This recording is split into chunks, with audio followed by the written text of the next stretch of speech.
पाकम थमजरगा नोंमगी ओइबा one day orientation program on Thangta Manipuri martial art for student haina thonjaba adugumlaba nongmagi program asi pangthokjabani ngasigi nungairaba program asigi Sitges ki pampaplang aleng sinbididaba minggoina hangkasarabada Kwangdepong Kobe, Headmaster, the Laikon Upper Primary Government School, Kongwamakha, Nandai Namlaika, Imphal East Manipur, Ozabusu, Pampaplang Aleng Sinbidaba, Nurumseri.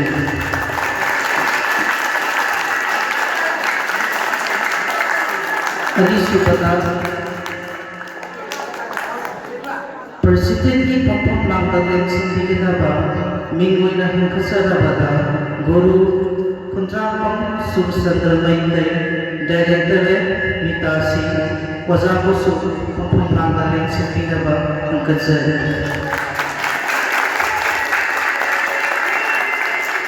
Subada Guest of Honor ki pampaplang aleng sinbidaba minggoina hangkasarabada Guru Putyan Mangi Singh Manipur State Kala Academy Award Ozabusu Kesokanaraki Pampanga Next week about Intersection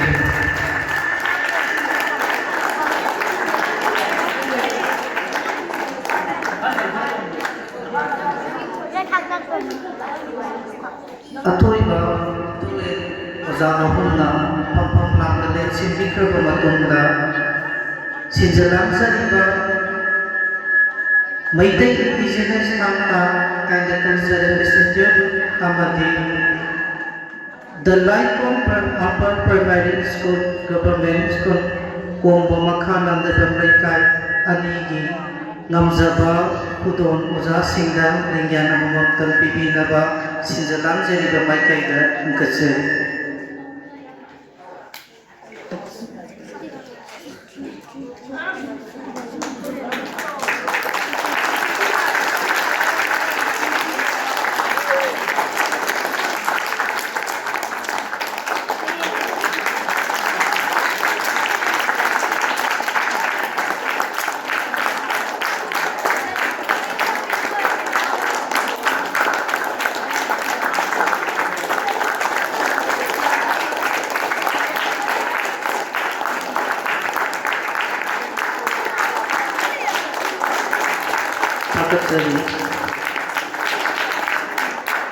Amadi Nasigi closing function Amadi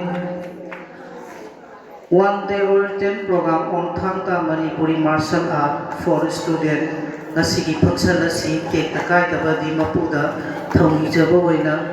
Maira Sukapinaba Pampum Lang the Lixin Biriba Atoy Boza Humna Maira Sukapinaba Gatsari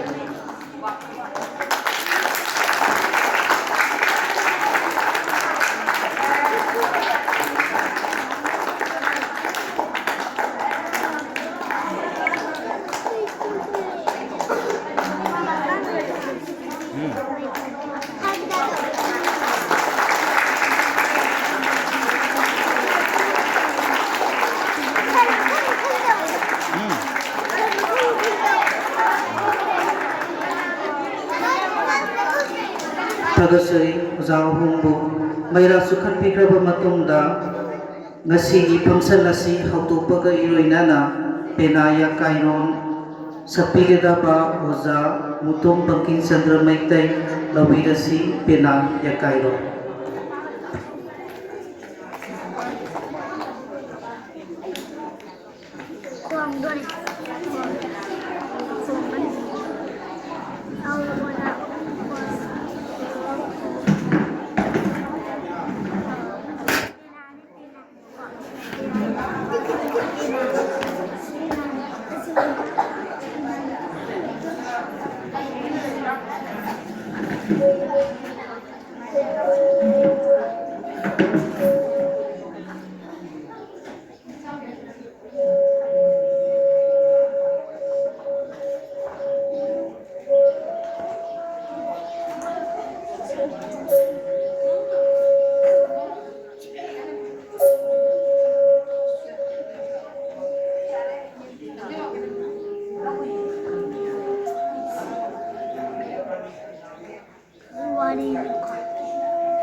Tahana haurangla phongi kivam pulawara kunda sailewa kuntum kanglamada kanda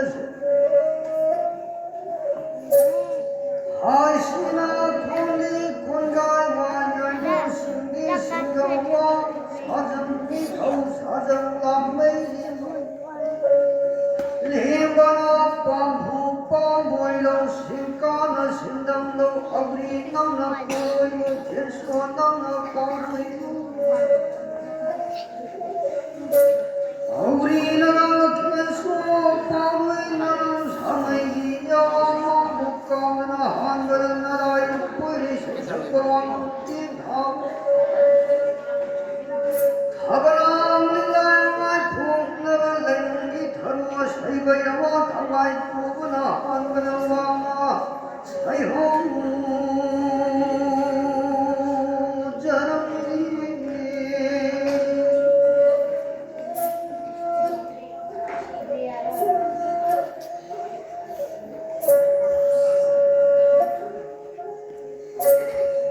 Sino awam phalu lai makun miranam pung ing phundara kudi dhau mundala yang pa kumbe shivana kumarina masiyag kai balam tamjal hapa kumai vaishalam mai punim ravi vai koyam Tahanana phairu happani nagakam sini panapal hana pungarak kokona kalanu thau phambiri Lodagi khaz pakumana pinagi setimuri numi sarakumana agantana pinagi kumai mujiraga Samadon ayam sangamani nariraga rururi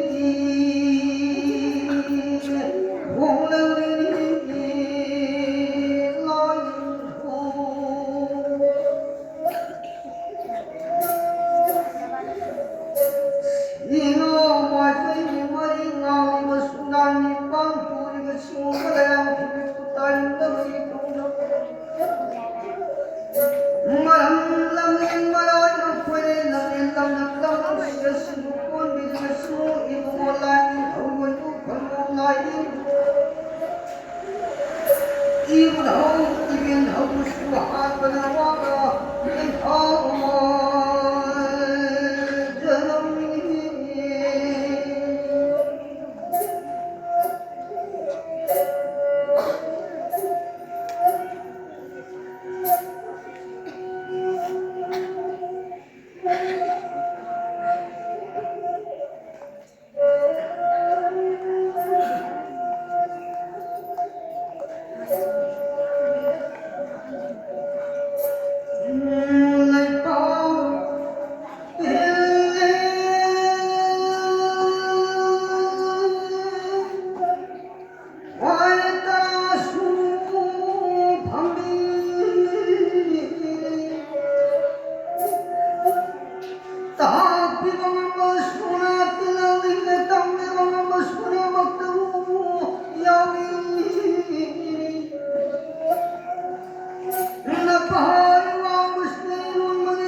ꯊꯣꯛꯆꯔꯤꯕ ꯊꯧꯔꯝ ꯑꯁꯤ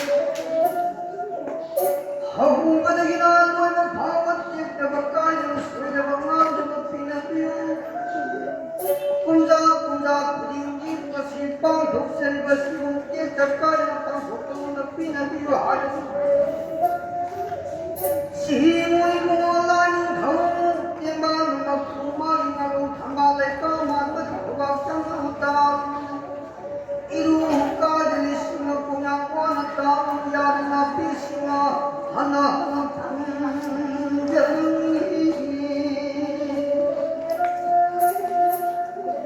ngasi timbi batan napari namo kaya natara thakalaw pamaktamda napari namo kaya asway matsama yaw asway matsama makulam wala matsama yaw arang matsama kanginam tingkhang tamu lang thukpiri mayun tamu khangat piri hari namangin tu bangan ngawati tawin biru hari tara namu khaduna hana hana kunjani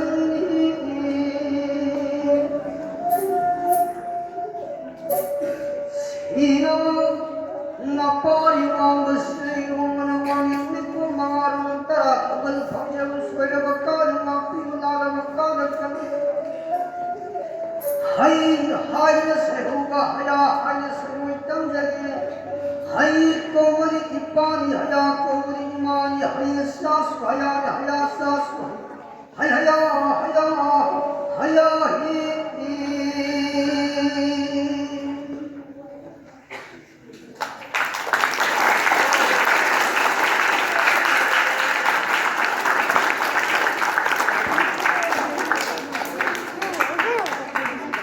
Takachari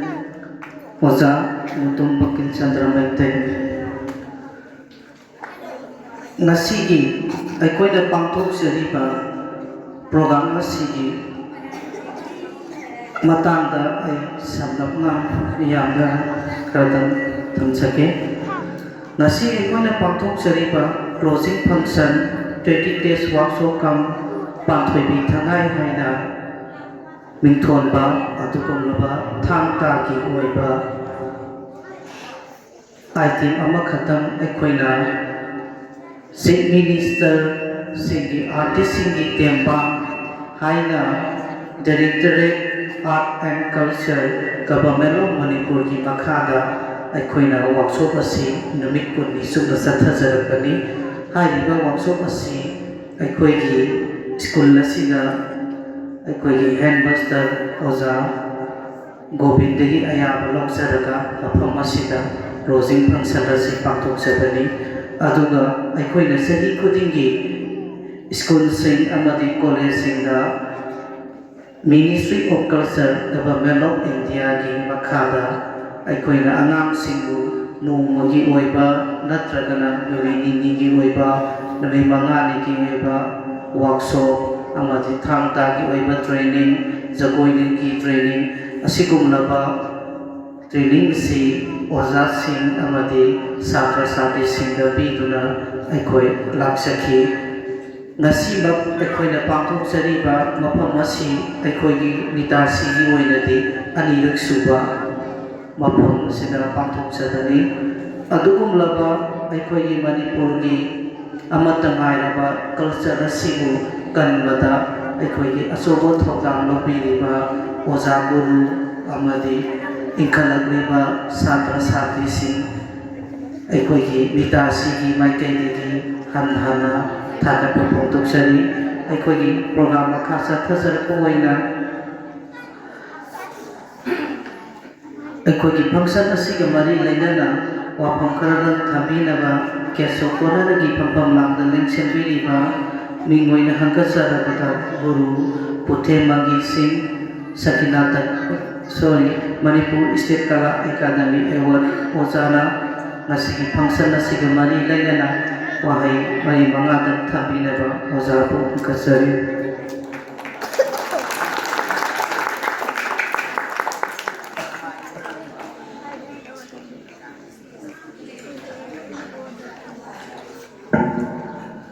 Hello.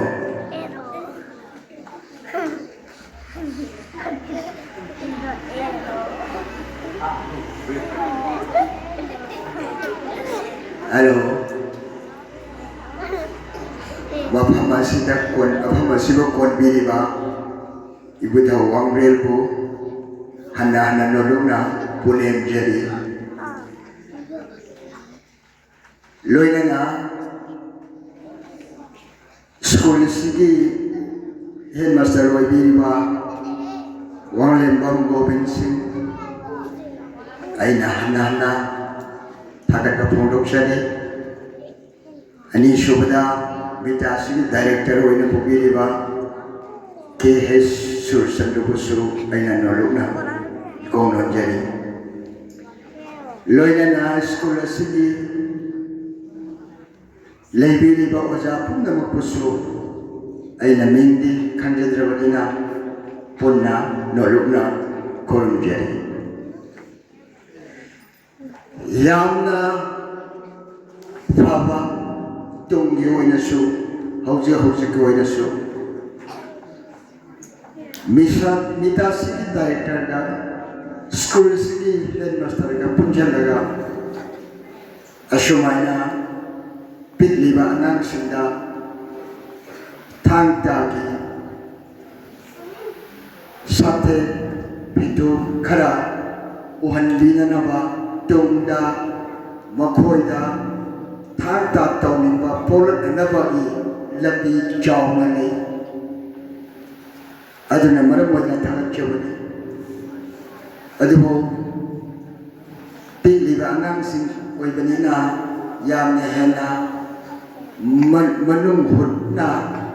lai yitingi horapumdi gyanda bangamaro aduna anang singi oina aina ohay mga talang thamjagi phamliba Isa isu no hoy mayam thang to pa bro pam de ro tai ne khom ne pam ne kari thi pam ni no de di na thoi ba pas adu ma pa ku pa ni mama ngai da mai tai le ba da nupi nupa hauzik ki matam de wa ne chai kun kuthari mamang galang pati ponglon zai singjang ko yopa phamjo singjang masina kulaion sinara maram di yumdong kuding thang isi charaga thamanga mamde lam ki tamak tadi onung gin do hin piram na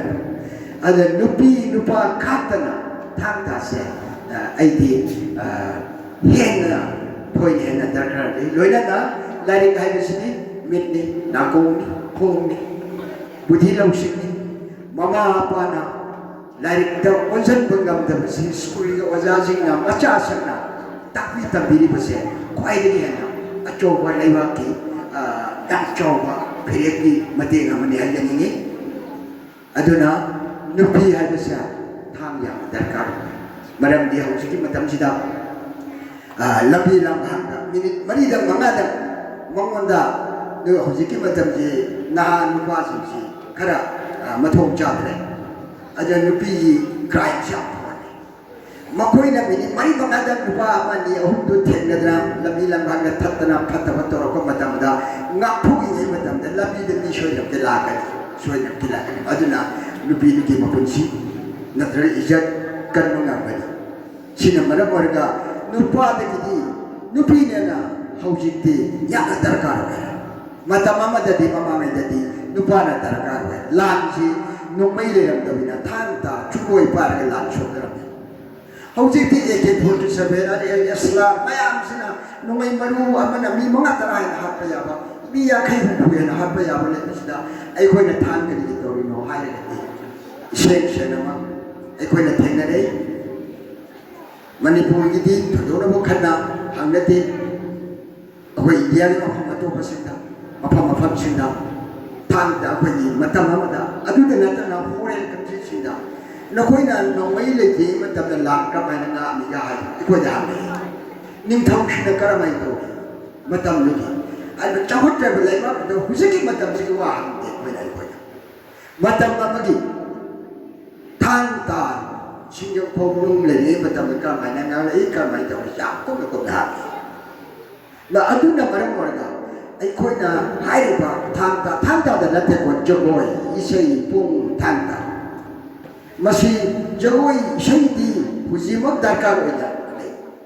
탄다시 꿈내이 거디 후지pen 몸이 맞다고 가리지 그쇼 아두고 마시 요칸드라게 되고 까마이가 하래 마담한데 아이코이나 리바 아무가 랑통나 마담다 그리나 이제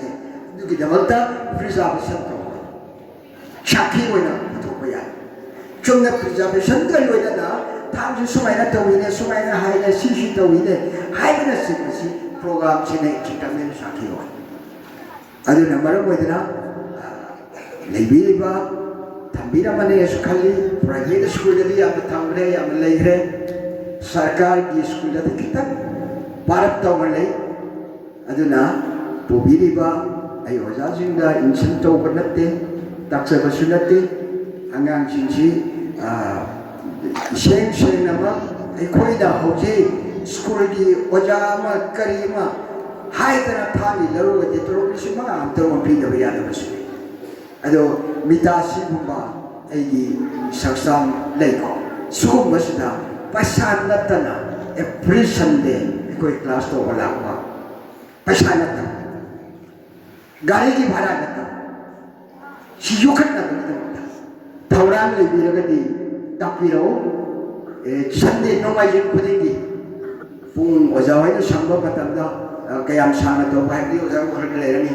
पैसा लौटा तोलो याउतना आई कोई तंबी जगे मरंदी पोषी करने ना बगिदा काउकी ना बगिदा होता है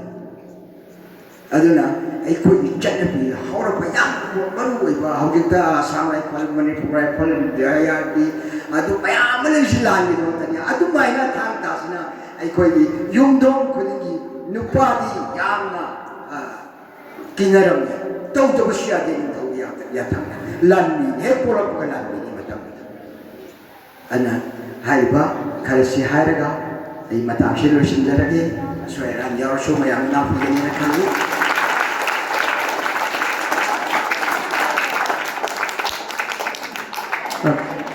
थागतजरी ओजा गुरु पुतेम मंगी सिंह फजरबा वफम कया अमा थंबिरमे मथंगी वंगाम लोइना कुकुसरी सिटकेस की फंफम लांगदलें सिनबिरिबा मिंगोइना हंकसरबदा ओजा वांगलेंबम Govind Headmaster the Laikon Upper Primary Government School Kumanantai Pam Makha Laikai Imphal East Manipur Ozabu Wapongratang Thambinaba Hangkasari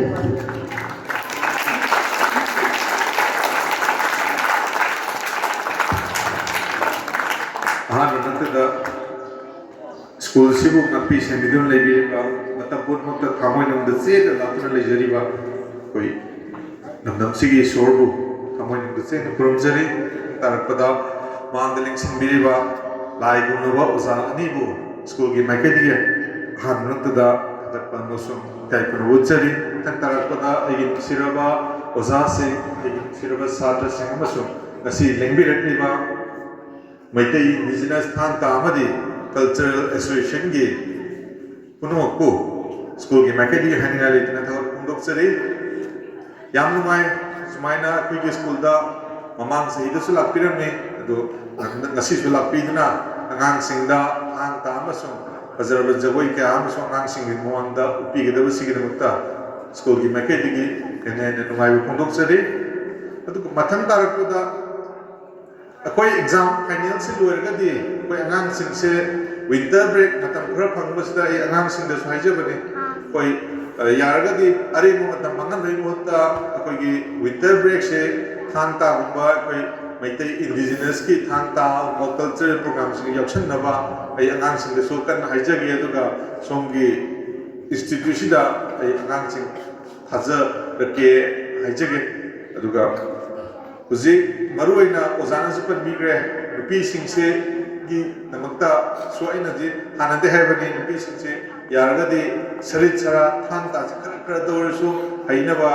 ꯑꯩꯈꯣꯏ ꯃꯃꯥꯡ ꯆꯍꯤ ꯑꯩꯈꯣꯏ ꯂꯥꯟꯒ ꯇꯧꯔꯤꯉꯩꯗꯗꯤ ꯑꯩꯈꯣꯏ ꯊꯥꯡꯖ ꯈꯨꯗꯤꯡꯒꯤ ꯑꯩꯈꯣꯏ ꯊꯥꯡ ꯇꯥꯒꯤ ꯑꯣꯖꯥ ꯑꯗꯨꯒ ꯖꯒꯣꯏꯒꯤ ꯑꯣꯖꯥ ꯀꯧꯔꯒ ꯃꯃꯥꯡ ꯆꯍꯤꯁꯤꯃꯗꯤ ꯑꯗꯨꯝ ꯆꯍꯤ ꯆꯨꯞꯄ ꯊꯥꯡꯖꯁꯦ ꯇꯧꯖꯔꯝꯕꯅꯤ ꯑꯗꯣ ꯍꯟꯗꯛ ꯆꯍꯤꯁꯦ ꯂꯥꯟꯒ ꯂꯣꯏꯈꯤꯕ ꯑꯗꯨꯗꯒꯤ ꯁ꯭ꯀꯨꯜꯁꯦ ꯅꯣ ꯁ꯭ꯀꯨꯜ ꯕꯦꯛ ꯗꯦ ꯑꯃ ꯇꯧꯔꯝꯕꯗꯣ ꯃꯇꯝ ꯈꯔ ꯂꯦꯞꯄꯨꯕꯗꯒꯤ ꯑꯩꯈꯣꯏ ꯁ꯭ꯀꯨꯜꯒꯤꯁꯨ ꯂꯦꯞꯈꯤꯕꯅꯤ ꯑꯗꯣ ꯑꯣꯖꯥꯁꯤꯡꯒ ꯇꯥꯟꯅꯔꯒ ꯍꯧꯖꯤꯛ ꯑꯣꯖꯥꯁꯤꯡꯅꯁꯨ ꯃꯇꯦꯡ ꯄꯥꯡꯕꯤꯔꯒ ꯑꯩꯈꯣꯏ ꯃꯊꯪ ꯆꯍꯤꯗꯒꯤꯗꯤ ꯑꯩꯈꯣꯏꯒꯨꯝꯕ ꯅꯣ ꯁ꯭ꯀꯨꯜ ꯕꯦꯛ ꯗꯦ ꯅꯨꯃꯤꯠꯁꯤꯗ ꯑꯉꯥꯡ ꯅꯨꯄꯤ ꯃꯆꯥ ꯑꯃꯁꯨꯡ ꯅꯨꯄꯥ ꯃꯆꯥꯁꯤꯡꯒꯤ ꯁꯔꯤꯠ ꯁꯔꯥ ꯊꯥꯡ ꯇꯥ ꯑꯃꯁꯨꯡ ꯖꯒꯣꯏꯅꯆꯤꯡꯕꯁꯦ ꯑꯩꯈꯣꯏ ꯇꯥꯛꯄꯤꯅꯕ ꯑꯩ ꯑꯣꯖꯥꯁꯤꯡꯗꯁꯨ ꯔꯤꯀ꯭ꯋꯦꯁ ꯇꯧꯖꯔꯛꯀꯦ ꯑꯗꯨꯒ ꯍꯧꯖꯤꯛ ꯅꯨꯄꯤ ꯃꯆꯥꯁꯤꯡ ꯑꯣꯖꯥꯅ ꯍꯥꯏꯕꯗꯣ ꯑꯩꯈꯣꯏ ꯁꯔꯤꯠ ꯁꯔꯥ ꯈꯔ ꯍꯩꯇꯕ ꯌꯥꯗꯕꯅꯤ ꯍꯧꯖꯤꯛ ꯋꯥꯔꯜꯒꯤ ꯑꯣꯏꯅꯅꯦ ꯁꯦꯀꯦꯟ 10 ꯈꯨꯗꯤꯡꯒꯤ ꯅꯨꯄꯤ ꯑꯃ ꯁꯤꯌꯦ ꯋꯥꯔꯜꯒꯤ ꯑꯣꯏꯅ ꯁꯦꯀꯦꯟ 10 ꯇꯤꯛꯅ ꯆꯠꯄꯁꯦ ꯅꯨꯄꯤ ꯑꯃ ꯁꯤꯌꯦ ꯀꯣ ꯆꯍꯤ ꯑꯃꯗ more than 50,000 ꯍꯦꯟꯅꯅꯦ UNOꯅ ꯔꯤꯄꯣꯔꯠ ꯐꯣꯡꯉꯛꯄꯗꯣ ꯁꯦꯀꯦꯟ 10ꯗ ꯅꯨꯄꯤ ꯑꯃ ꯁꯤꯌꯦꯕ ꯃꯇꯣꯝ ꯁꯤꯖꯕ ꯅꯠꯇꯦꯀꯣ ꯑꯗꯣ ꯀꯅꯥꯒꯨꯝꯕ ꯑꯃꯅ ꯍꯥꯠꯄ ꯑꯗꯣ ꯃꯁꯤꯒꯤ 60% ꯑꯃꯗꯤ ꯍꯥꯠꯂꯤꯁꯦ ꯅꯛꯅꯕ ꯃꯤꯅ ꯂꯣꯏ ꯍꯥꯠꯂꯤ ꯅꯨꯄꯤꯁꯦ ꯈꯪꯅꯗꯕ ꯂꯝꯂꯥꯟꯕꯅ ꯍꯥꯠꯄ ꯅꯠꯇꯦꯀꯣ ꯅꯨꯄꯤꯁꯦ ꯅꯨꯄꯤ ꯍꯥꯠꯂꯤꯁꯦ ꯀꯅꯥ ꯍꯥꯠꯀꯦ ꯅꯛꯅꯕ 60% ꯑꯃꯗꯤ ꯅꯛꯅꯕꯅ ꯁꯨꯝ ꯍꯥꯠꯄ ꯉꯥꯛꯇ ꯑꯣꯏꯕꯅꯦ ꯑꯗꯨꯅ ꯑꯩꯈꯣꯏ ꯆꯦꯛꯁꯤꯟꯗꯕ ꯌꯥꯗꯕꯅꯤ ꯅꯨꯄꯤꯁꯤꯡ ꯃꯔꯨ ꯑꯣꯏꯅꯀꯣ ꯑꯗꯨꯅ ꯑꯩꯈꯣꯏ ꯅꯛꯅꯕꯁꯤꯡꯁꯨ ꯂꯣꯏ ꯊꯥꯖꯕ ꯊꯝꯕ ꯌꯥꯗ꯭ꯔꯦ ꯍꯧꯖꯤꯛꯇꯤ ꯅꯠꯇ꯭ꯔꯥ ꯁꯦꯀꯦꯟ 10 ꯈꯨꯗꯤꯡꯒꯤ ꯅꯨꯄꯤ ꯑꯃ ꯑꯗꯨꯝ ꯁꯤꯖꯤꯜꯂꯛꯑꯗꯤ ꯌꯦꯡꯉꯨꯅꯦ ꯑꯗꯨꯅ ꯑꯩꯅꯁꯨ ꯑꯃꯨꯛꯀ ꯍꯟꯅ ꯍꯥꯏꯁꯤꯅꯤ ꯅꯣꯏ ꯍꯟꯗꯛꯀꯤ ꯁꯨꯇꯤ ꯀꯣ ꯋꯤꯟꯇꯔ ꯕ꯭ꯔꯦꯛ ꯑꯣꯏꯔꯒ ꯅꯣꯏ ꯁꯔꯤꯠ ꯁꯔꯥꯅꯤ ꯈꯪꯗꯦ ꯊꯥꯡ ꯇꯥ ꯖꯒꯣꯏ ꯇꯝꯕ ꯌꯥꯕꯗꯨ ꯇꯝꯍꯧꯁꯤ ꯑꯗꯨꯒ ꯀꯗꯥꯏꯋꯥꯏꯗ ꯇꯝꯁꯤꯒꯦ ꯈꯣꯠꯁꯤ ꯀꯃꯥꯏꯅ ꯆꯠꯅꯤ ꯈꯣꯠꯅꯤ ꯑꯗꯨꯁꯨ ꯑꯣꯖꯥꯒ ꯁꯥꯔꯗ ꯑꯗꯨꯝ ꯐꯥꯎꯔꯒ ꯑꯩꯈꯣꯏ ꯑꯣꯖꯥꯈꯩꯅ ꯇꯥꯟꯅꯔꯒ ꯇꯧꯁꯦꯕꯀꯣ ꯑꯗꯣ ꯌꯥꯝ ꯁꯥꯡꯅ ꯊꯝꯖꯔꯔꯣꯏ ꯑꯗꯣ ꯉꯁꯤ ꯂꯥꯛꯄꯤꯔꯤꯕ ꯃꯩꯇꯩ ꯏꯟꯗꯤꯖꯤꯅꯁ ꯊꯥꯡ ꯇꯥ ꯑꯃꯗꯤ ꯀꯜꯆꯔꯦꯜ ꯏꯟꯁꯇꯤꯇ꯭ꯌꯨꯠꯄꯨ ꯁ꯭ꯀꯨꯜꯒꯤ ꯃꯥꯏꯀꯩꯗꯒꯤ ꯍꯥꯏꯅꯤꯡꯉꯥꯏ ꯂꯩꯇꯅ ꯑꯃꯨꯛ ꯍꯟꯅ ꯊꯥꯒꯠ ꯐꯣꯡꯗꯣꯛꯆꯔꯤ ꯑꯃꯁꯨꯡ ꯃꯇꯨꯡ ꯇꯥꯔꯛꯄꯗ ꯍꯦꯟꯅ ꯍꯦꯟꯅ ꯆꯥꯎꯈꯠꯄ ꯑꯣꯏꯔꯁꯅꯨ ꯍꯥꯏꯕ ꯋꯥꯍꯩꯁꯤ ꯊꯝꯖꯔꯒ ꯂꯣꯏꯁꯤꯟꯖꯔꯤ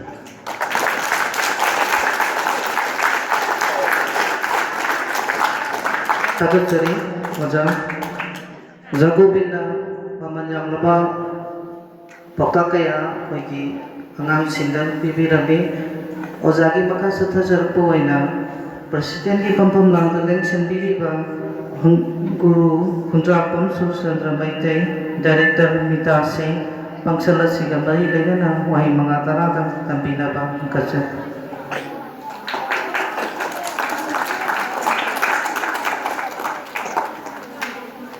ꯑꯁꯤꯒꯤ ꯃꯩꯇꯩ ꯏꯟꯗꯤꯖꯤꯅꯁ ꯊꯥꯡ ꯇꯥ ꯀꯜꯆꯔꯦꯜ ꯏꯟꯁꯇꯤꯇ꯭ꯌꯨꯠꯀꯤ ꯋꯥꯔꯛꯁꯣꯞꯀꯤ ꯅꯨꯃꯤꯠ 10ꯅꯤ ꯋꯥꯔꯛꯁꯣꯞꯁꯤꯗ ꯂꯣꯏꯁꯤꯟꯕꯒꯤ ꯁꯤꯗ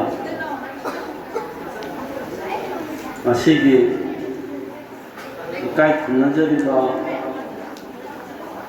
ꯋꯥꯌꯃꯟ ꯒꯣꯕꯤꯟ ꯍꯦꯗꯃꯥꯁꯇꯔ ꯑꯃꯗꯤ ꯁ꯭ꯀꯨꯜꯁꯤꯗ ꯂꯩꯕꯤꯔꯤꯕ ꯇꯤꯆꯔ ꯁ꯭ꯇꯥꯐ ꯄꯨꯝꯅꯃꯛꯄꯨ ꯑꯩꯍꯥꯛꯅ इकाई खुमनबुचरी मफम असैदा पांथोका इचिगी अयाबसि पिबिबिगी तमक्ता अमसुम दाइदा लेंजनबेबा संगीत नाटक एकाडमी की स्टेट अवार्ड की उठेमंगी आइगिदे सेनियर ने मार्क से खोगे पृथ्वी वार्ड चाहिए चलते आवा कंट्री कुन्माथु कुनितोय चलनोबा खोगे थांगीदमक्ता योखलक्पा ओझाने अमसुम दाइदा लेंजबा खोगे ऑडियंस लेंजनबेबा संगायरबा ओझासिंग मरुम मपांगसिंग अमदिन छात्रसिंग पुनमको एहाकना इकाई खुमनबुचरी वासे यु याम सांगि नांजरो खोगे थांगसे खोगे तसेंना तमदिया दो पोषकमन पोप हिंबा सिबा लंबी अहुम सिगी नियम चुमना खांगबा मिसक तो थांग हैबा मिसक अमने लौगनि हाइदि मसिदा संदोंना पोप हिंबा सिबा हाइबा लंबेन असैदा थाक्षी खासिगी अदगी कोई युम ममा पानबगी सनबीगी करिगी माया ममा लाइग्रे अदना मैतैगी थांगता हाबा पोषक से अखोइना कोई पुनः कामोंगी ओइना खक खनबसु यादे मसैदा कोई इनाक का मरी लेना लाइनिंग लाइसन का मरी लेना बा कोई चाव तकपगी अमा मागी अदगी सामना मीमा ngawre phaire haina ꯆꯠꯄ ꯇꯥꯔꯕꯁꯨ ꯅꯠꯇ꯭ꯔꯒ ꯁꯤꯒꯤ ꯊꯕꯛ ꯑꯃ ꯊꯧꯔꯝꯕ ꯇꯥꯔꯕꯁꯨ ꯃꯁꯤ ꯊꯥꯡ ꯑꯁꯤ ꯂꯣꯏꯅ ꯌꯥꯎꯋꯦꯕ ꯑꯗꯨꯅ ꯃꯩꯇꯩꯒꯤꯗꯤ ꯊꯥꯡ ꯇꯥ ꯍꯥꯏꯔꯤꯁꯦ ꯀꯩꯒꯨꯝꯕ ꯅꯤꯡꯊꯧ ꯄꯥꯜꯂꯤꯉꯩ ꯃꯇꯝꯗ ꯂꯩꯕꯥꯛꯇ ꯑꯋꯥꯕ ꯇꯥꯕ ꯃꯇꯝꯗ ꯈꯦꯡꯒꯧꯔꯣꯟ ꯑꯅ ꯇꯥꯕꯤ ꯃꯔꯣꯟ ꯑꯃ ꯂꯩ ꯃꯁꯤ ꯑꯩꯈꯣꯏꯒꯤ ꯅꯤꯡꯊꯧꯁꯤꯒꯤ ꯑꯋꯥꯕ ꯈꯨꯟꯖꯥ ꯃꯌꯥꯝꯗ ꯑꯋꯥꯕ ꯇꯥꯕ ꯃꯇꯝꯗ ꯍꯧꯖꯤꯛꯀꯤ ꯊꯦꯡꯒꯧꯁꯤ ꯆꯣꯡꯅꯔꯒ ꯑꯩꯈꯣꯏꯒꯤ ꯑꯋꯥꯕ ꯇꯥꯔꯤꯕ ꯃꯌꯥꯝꯗꯣ ꯀꯣꯛꯅꯅꯕ ꯍꯥꯏꯅ ꯑꯗꯨꯅ ꯑꯩꯈꯣꯏꯒꯤ ꯂꯥꯏꯅꯤꯡ ꯂꯥꯏꯁꯣꯟꯒ ꯃꯔꯤ ꯂꯩꯅꯩ ꯍꯥꯏꯔꯤꯁꯦ ꯃꯁꯤ ꯁꯤꯒꯨꯝ ꯊꯥꯡ ꯇꯥ ꯑꯁꯤ ꯃꯔꯤ ꯂꯩꯅꯔꯤꯁꯤ ꯑꯩꯈꯣꯏ ꯊꯥꯗꯣꯛꯅꯕ ꯏꯌꯥ ꯌꯥꯗꯕ ꯑꯗꯨꯅ ꯃꯁꯤꯗꯤ ꯇꯉꯥꯏ ꯐꯗꯅ ꯑꯩꯈꯣꯏꯒꯤ ꯇꯝꯗ ꯌꯥꯗꯦꯅ ꯍꯧꯖꯤꯛꯀꯤ ꯍꯧꯒꯠꯂꯛꯏꯕ ꯑꯩꯈꯣꯏꯒꯤ ꯅꯍꯥꯔꯣꯜꯁꯤꯡꯁꯤꯗ ꯑꯩꯈꯣꯏꯒꯤ ꯊꯛꯁꯤ ꯈꯥꯁꯤꯒꯤ ꯗꯤꯁꯤꯄ꯭ꯂꯤꯟ ꯃꯁꯤ ꯌꯥꯝ ꯌꯥꯎꯔꯛꯇꯕ ꯃꯁꯤ ꯃꯔꯨꯑꯣꯏꯅ ꯑꯩꯈꯣꯏꯒꯤ ꯈꯨꯟꯅ ꯀꯥꯡꯂꯣꯟ ꯇꯝꯕꯒꯤ ꯃꯍꯨꯠꯇ ꯁꯤꯁꯨ ꯌꯥꯝꯅ ꯑꯩꯈꯣꯏꯒꯤ ꯇꯝꯕꯤꯕ ꯑꯃ ꯆꯪꯉꯤ ꯑꯗꯨꯅ ꯁꯨꯃꯥꯏꯅ ꯁꯤ ꯍꯥꯏꯒꯗꯧꯕꯅꯤ ꯏꯈꯥ ꯊꯥꯕꯅ ꯁꯨꯃꯥꯏꯅ ꯍꯥꯏꯅꯤ ꯏꯊꯛ ꯊꯣꯡꯕꯅ ꯁꯨꯃꯥꯏꯅ ꯍꯥꯏꯅꯤ ꯍꯥꯏꯔꯤꯕ ꯄꯣꯠꯁꯛ ꯃꯥꯒꯤ ꯊꯛꯁꯤ ꯈꯥꯁꯤꯒꯤ ꯗꯤꯁꯤꯄ꯭ꯂꯤꯟꯁꯦ ꯊꯥꯡ ꯇꯥꯗ ꯌꯥꯎꯏ ꯑꯗꯨꯒ ꯁꯦꯜꯐ ꯗꯤꯐꯦꯟꯁꯀꯤ ꯑꯣꯏꯅꯁꯨ ꯑꯩꯈꯣꯏꯒꯤ ꯊꯥꯡ ꯇꯥ ꯑꯁꯤ ꯌꯥꯎꯏ ꯑꯗꯨꯅ ꯌꯥꯝ ꯃꯔꯨꯑꯣꯏꯅ ꯊꯥꯡ ꯇꯥꯒꯤ ꯀ꯭ꯂꯥꯁ ꯍꯥꯏꯁꯤ ꯄꯤꯗꯕ ꯁꯨꯡꯌꯥ ꯌꯥꯗꯕꯅꯤ ꯑꯗꯨꯅ ꯑꯣꯖꯥ ꯍꯦꯗꯃꯥꯁꯇꯔꯅ ꯑꯩꯈꯣꯏꯗ ꯇꯥꯛꯄꯤꯔꯛꯄ ꯃꯇꯝꯗꯁꯨ ꯑꯩꯈꯣꯏ ꯄꯩꯁా ꯑꯃꯇ ꯂꯧꯖꯧꯏ ꯁꯤꯗ ꯂꯥꯛꯑꯒ ꯇꯝꯕꯤꯔꯁꯨ ꯌꯥꯏ ꯑꯩꯈꯣꯏꯒꯤ ꯍꯧꯖꯤꯛꯀꯤ ꯃꯩꯇꯩ ꯏꯟꯗꯤꯖꯤꯟꯒꯤ ꯁ꯭ꯀꯨꯜ ꯏꯁꯩꯁꯤꯗ ꯂꯥꯛꯑꯒ ꯇꯝꯕꯤꯔꯁꯨ ꯌꯥꯏ ꯑꯗꯩ ꯑꯐꯕ ꯁꯥꯇ꯭ꯔ ꯑꯣꯏꯔꯛꯑꯒꯅ ꯍꯧꯖꯤꯛꯇꯤ ꯃꯁꯤꯅ ꯑꯗꯨꯝ ꯃꯁꯥꯒꯤ ꯑꯗꯨꯝ ꯁꯦꯟꯊꯣꯛ ꯂꯝꯕꯤ ꯑꯗꯨꯝ ꯑꯣꯏꯕꯁꯨ ꯌꯥꯕ ꯑꯗꯨ ꯒꯣꯔꯃꯦꯟꯒꯤ ꯑꯣꯖꯥ ꯑꯣꯏꯅ ꯁ꯭ꯀꯨꯜꯗ ꯑꯗꯨꯝ ꯁꯣꯏꯗꯅ ꯃꯊꯪ ꯃꯊꯪ ꯍꯥꯞꯄꯛꯑꯒꯗꯕ ꯑꯩꯈꯣꯏ ꯌꯥꯝꯅ ꯂꯥꯏꯔꯖꯕ ꯃꯤꯁꯛ ꯑꯃ ꯄꯩꯁా ꯒꯣꯔꯃꯦꯟꯅ ꯄꯤꯕ ꯉꯝꯗ꯭ꯔꯒꯁꯨ ꯃꯁꯥꯅ ꯄꯔꯐꯣꯔꯃꯦꯟꯁꯇꯣ ꯐꯖꯅ ꯇꯧꯔꯛꯑꯒꯗꯤ ꯌꯥꯝꯅ ꯃꯁꯤꯅ ꯀꯥꯟꯅꯕ ꯑꯣꯏꯕ ꯌꯥꯕ ꯑꯁꯤꯗ ꯅꯠꯇꯅ ꯑꯩꯈꯣꯏꯒꯤ ꯏꯟꯁꯇꯤꯇ꯭ꯌꯨꯠ ꯑꯁꯤꯗꯩꯗ ꯂꯩꯔꯤꯕ ꯁꯥꯇ꯭ꯔ ꯅꯨꯄꯥ ꯑꯃꯁꯨꯡ ꯅꯨꯄꯤꯁꯤꯡ ꯑꯁꯤ ꯑꯩꯈꯣꯏꯒꯤ ꯑꯇꯣꯞꯄ ꯄ꯭ꯔꯣꯒ꯭ꯔꯥꯝ ꯑꯩꯈꯣꯏꯒꯤ ꯐꯣꯔꯦꯟ ꯈꯔ ꯆꯠꯄ ꯌꯥꯎꯔꯦ ꯐꯣꯔꯦꯟ ꯆꯠꯂꯤꯕ ꯈꯣꯠꯂꯤꯕ ꯃꯌꯥꯝ ꯑꯁꯤ ꯃꯁꯥ ꯃꯁꯥꯒꯤ ꯑꯦꯀꯥꯎꯟꯗ ꯆꯪꯖꯔꯛꯄ ꯄꯩꯁꯥ ꯉꯥꯛꯇꯅꯤ ꯌꯥꯝ ꯄꯤꯛꯄ ꯑꯦꯃꯥꯎꯟꯗ ꯂꯨꯄꯥ 1,500 ꯀꯩꯒꯨꯝꯕ ꯑꯩꯈꯣꯏꯅ ꯐꯟꯒꯤ ꯑꯣꯏꯅ ꯀꯛꯏ ꯁꯨꯃꯥꯏꯅ ꯇꯧꯖꯕꯅꯤ ꯑꯗꯨꯅ ꯁꯝꯅ ꯍꯥꯏꯔꯕꯗ ꯏꯟꯗꯤꯌꯥꯒꯤ ꯋꯥꯡ ꯆꯠ ꯇꯥꯔꯒꯗꯤ ꯂꯨꯄꯥ 1,00,000 ꯃꯌꯥꯗ ꯐꯪꯉꯤ ꯑꯗꯨꯅ ꯃꯥꯅ ꯍꯜꯂꯛꯑꯒ ꯁ꯭ꯀꯨꯜꯒꯤ ꯀꯔꯤꯒꯤ ꯂꯥꯏꯔꯤꯛ ꯅꯠꯇ꯭ꯔꯒꯅ ꯃꯥꯏ ꯐꯤꯔꯣꯜ ꯑꯗꯨꯝ ꯁꯤꯗ ꯑꯦꯗꯖꯁ ꯇꯧꯕ ꯌꯥꯔꯦꯕ ꯑꯗꯨꯅ ꯃꯁꯤꯒꯤ ꯃꯅꯤꯄꯨꯔꯒꯤ ꯀꯜꯆꯔꯒꯤ ꯑꯣꯏꯕ ꯂꯥꯏꯅꯤꯡ ꯂꯥꯏꯁꯣꯟꯒꯤꯒꯁꯨ ꯃꯔꯤ ꯂꯩꯅꯕ ꯊꯥꯗꯣꯛꯅꯕꯁꯨ ꯌꯥꯗꯕ ꯊꯥꯡꯁꯦ ꯑꯩꯈꯣꯏꯒꯤ ꯁ꯭ꯀꯨꯜꯒꯤ ꯁꯥꯇ꯭ꯔꯁꯤꯡꯁꯦ ꯇꯝꯅꯕꯒꯤ ꯑꯗꯨ ꯍꯣꯠꯅꯕꯤꯌꯨ ꯃꯁꯤ ꯍꯥꯏꯔꯒ ꯃꯌꯥꯝ ꯄꯨꯝꯅꯃꯛ ꯑꯩ ꯀꯣꯛ ꯅꯝꯖꯔꯤ ꯈꯨꯔꯨꯝꯖꯔꯤ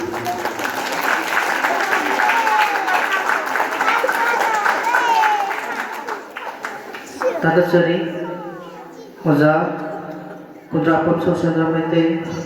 ꯍꯥꯏꯅꯤꯡꯉꯥꯏ ꯂꯩꯇꯅ ꯊꯥꯒꯠꯆꯔꯤ ꯑꯗꯨꯒ ꯂꯣꯏꯅꯅ ꯑꯩꯈꯣꯏꯒꯤ ꯁ꯭ꯀꯨꯜ ꯑꯁꯤꯗ ꯇꯝꯕꯤꯔꯤꯕ ꯁꯥꯇ꯭ꯔ ꯁꯥꯇ꯭ꯔꯤ ꯄꯨꯝꯅꯃꯛ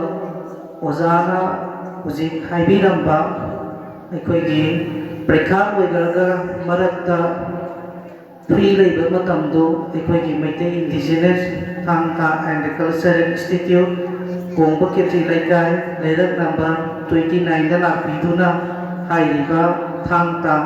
ꯑꯃꯗꯤ ꯖꯒꯣꯏ ꯑꯁꯤ ꯑꯩꯈꯣই ꯐ꯭ꯔꯤ ꯑꯣꯐ ꯀꯣꯁꯇ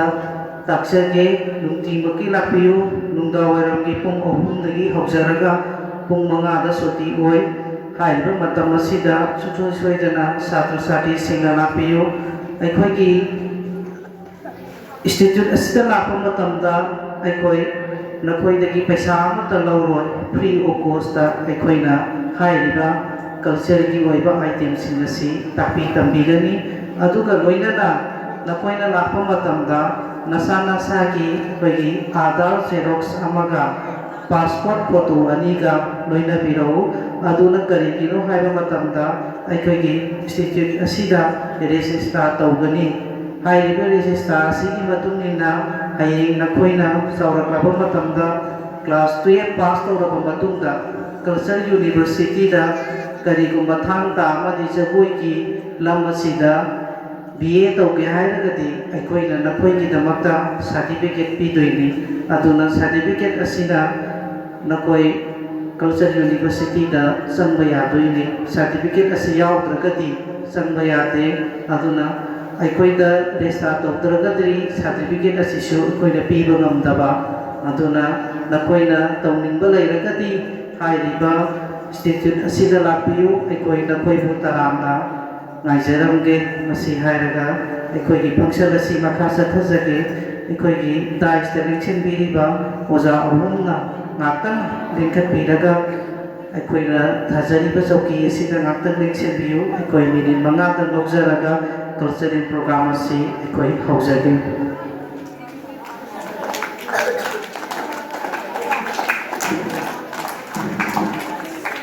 नसीगी फंक्शन असिगा मरी लेना कल्चरल प्रोग्राम अखोइना पांथोक सगदोरिबा प्रोग्राम सिंह अमुक्तन मियाम तखनन सके अहमदा new production of 20 days workshop cum production on Panthoibi थांहाय हाइना मिंथोनबा अखोइगी नुमिको निसुम सथजरपा खांता सिगी कामो सिंह अहमदा उपिगनी अनिसुबदा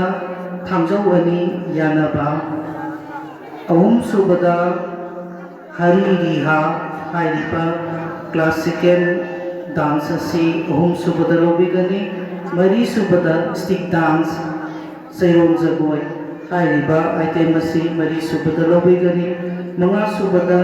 दस अबदा मणिपुरी क्लासिकल डांस हाइरिबा जगोय सिना मंगा सुबा अमदी कल्चरल प्रोग्राम की इरोय लोइबो होइना लखसरी थांग अहुम यानबा हाइरिबा थांग अहुम मसिदा नुपी अमगा नुपा अनिगा खुद थांग चुबोय पाइदुना अरोइबा आइटेम होइना थांग अहुम मसि यानननी होसी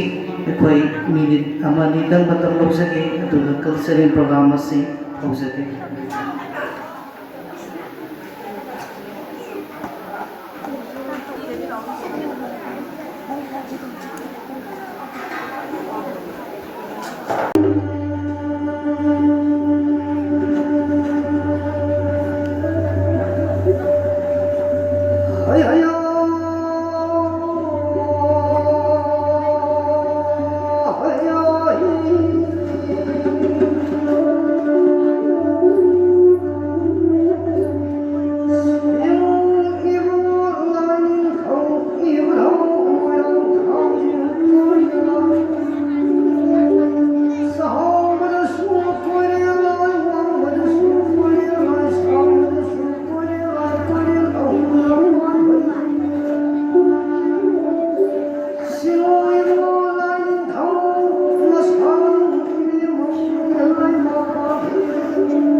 ꯃꯌꯥꯝ ꯐꯖꯕ꯭ꯔꯥ ꯍꯧꯖꯤꯛꯀꯤ ꯊꯥꯡ ꯍꯥꯏꯕꯗꯣ ꯃꯊꯪꯁꯤꯗꯤ ꯑꯩꯈꯣꯏꯒꯤ ꯊꯥꯡꯖꯧ ꯑꯅꯤ ꯌꯥꯅꯕ ꯃꯌꯥꯝ ꯊꯥꯡꯖꯧ ꯑꯅꯤ ꯌꯥꯅꯕ ꯌꯦꯡꯅꯤꯡꯕ꯭ꯔꯥ ꯌꯦꯡꯅꯤꯡꯗꯕ꯭ꯔꯥ ꯑꯗꯨꯗꯤ ꯊꯥꯡꯖꯧ ꯑꯅꯤ ꯌꯥꯅꯕ ꯌꯦꯡꯉꯁꯤꯀꯣ ꯍꯧꯖꯤꯛ ꯂꯧꯕꯤꯔꯁꯤ ꯊꯥꯡꯖꯧ ꯑꯅꯤ ꯌꯥꯅꯕ ꯑꯉꯥꯡꯒꯤ ꯐꯃꯨꯡ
ꯐꯖꯕ꯭ꯔꯥ ꯍꯧꯖꯤꯛꯀꯤ ꯊꯥꯡꯖꯧ ꯌꯥꯅꯕꯗꯣ ꯅꯣꯏ ꯌꯥꯅꯅꯤꯡꯕ꯭ꯔꯥ ꯑꯗꯨꯗꯤ ꯁꯨꯇꯤꯗ ꯂꯥꯛꯑꯣꯀꯣ ꯑꯩꯈꯣꯏꯗ ꯁꯤ ꯇꯝꯃꯁꯤꯀꯣ ꯊꯥꯡꯖꯧ ꯌꯥꯅꯕ ꯍꯧꯖꯤꯛ ꯑꯍꯨꯝ ꯁꯨꯕꯗ ꯂꯧꯈꯠꯆꯔꯤ ꯃꯅꯤꯄꯨꯔꯤ ꯀ꯭ꯂꯥꯁꯤꯀꯦꯜ ꯗꯥꯟꯁ ꯍꯔꯤ ꯔꯤꯍꯥ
फजब्रो जिकी जबोई दो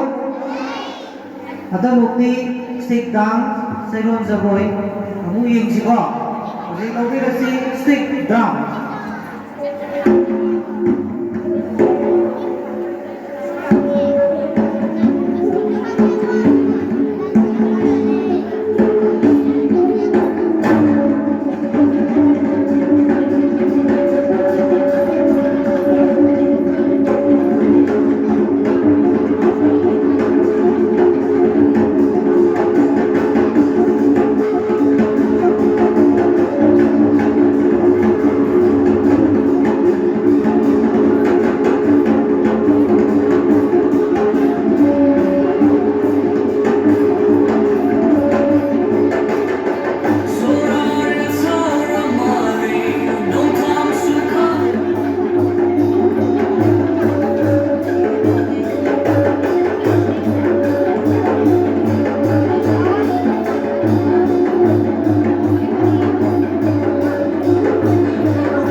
क्लास नखोई हैनिंगब्रा तमनिंगब्रा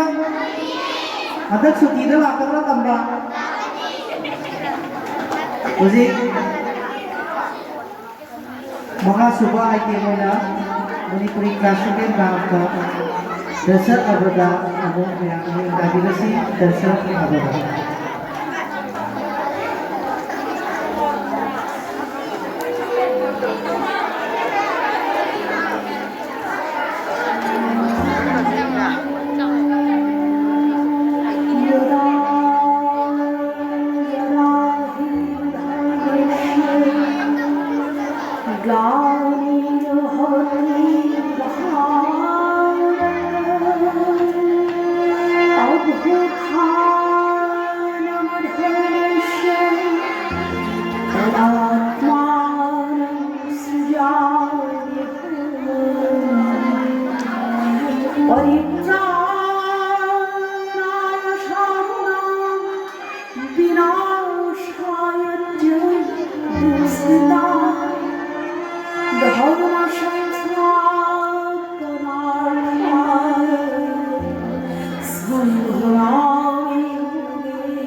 ꯃꯇꯥꯡ ꯑꯁꯤꯗ ꯂꯣꯏꯁꯤꯟꯖꯔꯤ ꯑꯗꯨꯕꯨ ꯑꯔꯣꯏꯕꯗ ꯑꯩꯈꯣꯏꯒꯤ ꯁ꯭ꯇꯦꯠ ꯁꯣꯡ ꯑꯣꯏꯅ ꯁꯅꯥꯔꯩꯕꯥꯛ ꯃꯅꯤꯄꯨꯔ ꯍꯥꯏꯔꯤꯕ ꯏꯁꯩ ꯑꯁꯤ ꯂꯧꯖꯔꯤꯕ ꯑꯥꯔꯇꯤꯁ ꯃꯨꯇꯨꯝ ꯂꯝꯃꯥꯟꯕ ꯃꯉꯥꯡꯗꯒꯤ ꯕꯥꯁꯤꯒꯤ ꯈꯣꯟꯖꯦꯜꯗ ꯇꯥꯕꯤꯒꯅꯤ ꯍꯥꯏꯔꯤꯕ ꯁꯅꯥꯔꯩꯕꯥꯛ ꯑꯁꯤ ꯈꯣꯡꯕ ꯃꯇꯝꯗ ꯃꯌꯥꯝ ꯄꯨꯟꯅ ꯂꯦꯞꯈꯠꯃꯤꯟꯅꯅꯕ ꯁꯤꯡꯖ ꯂꯥꯡꯖꯔꯤꯕ ꯃꯥꯏꯀꯩꯗꯒꯤ ꯑꯃꯨꯛ ꯅꯤꯡꯁꯤꯡꯖꯔꯤ ꯍꯧꯖꯤꯛ ꯄꯤꯔꯁꯤ state song ꯁꯅꯥꯔꯩꯕꯥꯛ Manipur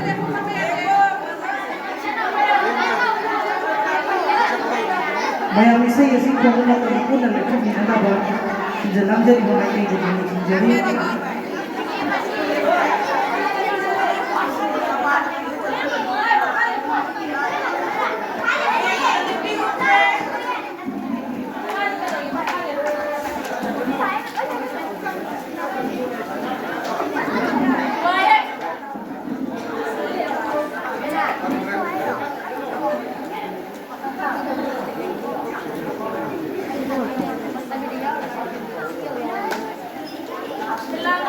Keep quiet, please.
ꯉꯁꯤꯒꯤ ꯐꯪꯁꯟ ꯑꯁꯤ